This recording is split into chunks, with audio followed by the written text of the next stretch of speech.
Hello guys, Radhe Radhe. સવારમાં પહોંચ્યો તો મમ્મી કે દૂધ લેવા જવાનું બાકી. હા, મેં કીધું આ બધું તો આપણે જવા નાના રહ્યા એટલે છેલ્લો દિવસે જી આવી ચાલો.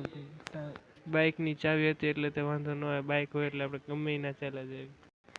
તમે બોર્ડ જોઈને કહેતા હશો કે ક્યાં જાય છે, ભાઈ ક્યાંય નથી જતા, અમે કારખાને જઈ રહ્યા છીએ ભાઈ.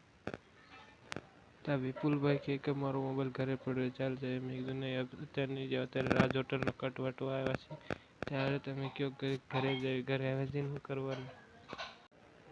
આ કટ હવે કાં તો બંધ થશે, કારણ કે રાજ હોટલે સર્કલ બને છે યા બ્રિજ બને ખબર નહીં.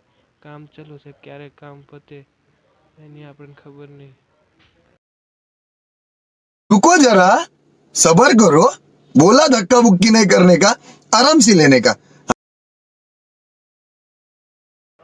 રાજ હોટલથી ટર્નિંગ લીધો વેલેન્જા સાઈડ, અહીંયાથી જઈશું આપણે કારખાને. પછી ધીરે ધીરે સીડી તો ચડવી પડે, બીજા માળે છે આપણે કારખાનું. એકદમ લેટ થઈ ગયા છે. શરણ પછી લઈને અંદર ગયા, ઘંટીમાં શરણ બેસાડી પછી ઘૂંટી બૂટી નવરા થયા. પછી બે લોટ બપોરે જમવા ઉભા થયા ત્યારે ખબર પડી કે અલ્લે આ તો બહાર તો વરસાદ ચાલુ છે. બધા વરસાદ તો અમારો દુશ્મન છે. જ્યારે અમે કારખાને જવાનું ચાલુ કર્યું ત્યારે એ ચાલુ થાય, અમે બંધ કર્યું ત્યારે એ બંધ થઈ જાય.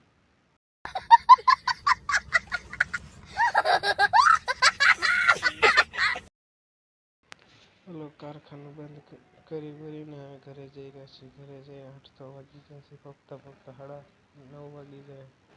જે ભૂકે કે મનોજભાઈ ચાલો તમને મોઢામાં બરફ લગાવ્યા. મેં કીધું સારું કાંઈ સારું. મેં કીધું ફ્રીની સેવા મુકાય. લાઈક કરો, ફોલો કરો, સબસ્ક્રાઈબ કરો. ધન્યવાદ.